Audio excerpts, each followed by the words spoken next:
महात्मा बुद्ध के वचन ही नहीं, गौतम बुद्ध की कहानियां भी हमारी अमूल्य निधि हैं। गौतम बुद्ध की प्रेरक कहानियां जीवन के रहस्यों को उद्घाटित करती हैं और हमें राह दिखाती हैं। इसीलिए लोग आज भी महात्मा बुद्ध की कहानी को सुनना पसंद करते हैं। इसी क्रम में आज हम आपके लिए गौतम बुद्ध की कहानी लेकर आए हैं। ये कहानी गौतम बुद्ध के जीवन की सच्ची घटना है। हम आशा करते हैं कि ये महात्मा बुद्ध की कहानी आपको पसंद आएगी। गौतम बुद्ध जब भी अपना प्रवचन समाप्त करते, अपने शिष्यों को 3 बार समझाते और कहते कि जाओ अब अपना अपना काम करो। उनका एक प्रिय भिक्षु था, आनंद। उसे यह बात अजीब सी लगती कि रोज रोज उसी बात को कहने का क्या मतलब है, और जब एक दिन उससे रहा नहीं गया तो उसने उन्हें टोक दिया। बुद्ध धीरे से मुस्कुराए और बोले, आनंद, तुम्हारा कहना अपनी जगह पर सही है कि भिक्षु को रोज रोज क्या समझाना कि जाओ अब अपना अपना काम करो। पर शायद तुमने ये ध्यान नहीं दिया कि धर्म सभा में सिर्फ भिक्षु ही नहीं, आसपास की बस्तियों के बहुत से लोग भी आते हैं। उनमें से बहुत से लोग ऐसे होते हैं जो पहली बार आए होते हैं, तो उनके लिए मैं ये बात 3 बार दोहराता हूँ। पर यह स्पष्टीकरण भी आनंद के पल्ले नहीं पड़ा।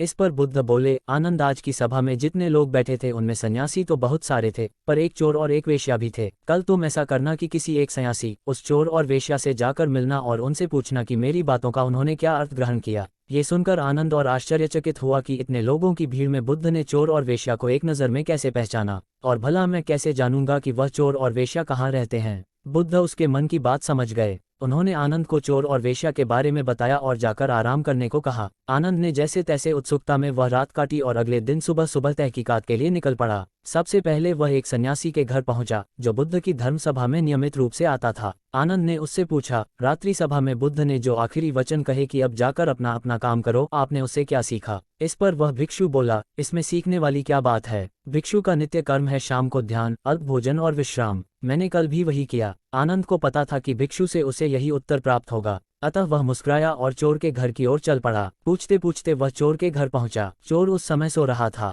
उसे उसके घर वालों ने जगाया और बताया कि भिक्षु आनंद उससे मिलने आए हैं। ये सुनकर चोर चौंक उठा और हाथ जोड़कर आनंद के सामने हाजिर हो गया। आनंद ने अपना सवाल दोहरा दिया, रात्रि सभा में बुद्ध ने जो आखिरी वचन कहे कि अब जाकर अपना अपना काम करो, आपने उससे क्या सीखा? चोर विनम्र शब्दों में बोला, भिक्षु, बुद्ध तो अंतर्यामी है, इसलिए आपसे क्या छिपाना। मैं कल रात पहली बार बुद्ध की धर्मसभा में गया और उनके प्रवचन सुने। मेरा तो जीवन ही सफल हो गया। बुद्ध के प्रवचन सुनने के बाद मैं उनके कहे अनुसार अपने काम यानी कि चोरी करने निकल पड़ा, और कल इतना तगड़ा माल हाथ लगा कि अब आगे मुझे चोरी करने की जरूरत नहीं पड़ेगी। अब मैं अपना जीवन आराम से काट सकूंगा। चोर की बात सुनकर आनंद हैरान रह गया। वह वहां से उठा और वेश्या के घर की ओर चल पड़ा। वेश्या आनंद को देखते ही पहचान गई। उसने आनंद को प्रेमपूर्वक घर के भीतर बुलाया और उनके लिए जलपान लेकर आई। जलपान ग्रहण करने के बाद आनंद ने वेश्या के सामने भी अपना सवाल दोहराया। ये सुनकर वेश्या बोली, भिक्षु, भगवान बुद्ध ने अपने प्रवचन के अंत में कहा कि जाओ अपना अपना काम करो। सो प्रवचन के बाद मैं अपने घर आई और अपनी नाच गाने की महफिल सजाई, लेकिन बुद्ध के आशीर्वाद से कल के जैसी महफिल तो कभी नहीं सजी। कल मेरी महफिल में कई बड़े बड़े राजे महाराजे पधारे। उन लोगों ने प्रसन्न होकर इतना धन धान्य मुझे दिया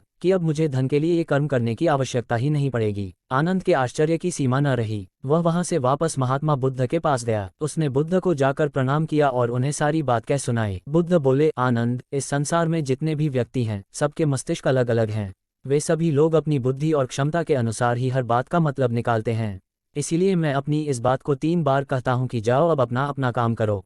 इसके पीछे मेरी सोच यही है कि किसी के समझने में कहीं कोई कमी न रह जाए, लेकिन इसके बाद भी लोग उस बात का मतलब अपने अपने हिसाब से समझते हैं, और इसका कोई उपाय भी नहीं है। इसीलिए ये सृष्टि ऐसी है। हम इसे बदलने के लिए लोगों को प्रेरित तो कर सकते हैं, पर हमारी बातों का कितना असर उन पर होगा यह कोई नहीं जानता। इसीलिए मैं सभी के साथ एक समान व्यवहार करता हूं और सभी को एक समान अपना अपना कार्य करते रहने के लिए प्रेरित करता हूं। दोस्तों, हम उम्मीद करते हैं कि आपको यह महात्मा बुद्ध की कहानी आपको पसंद आई होगी, और हाँ, इसे अपने फ्रेंड्स के साथ भी शेयर करना मत भूलिएगा, जिससे वे भी गौतम बुद्ध की कहानियां का आनंद ले सकें और इससे प्रेरणा हासिल कर सकें।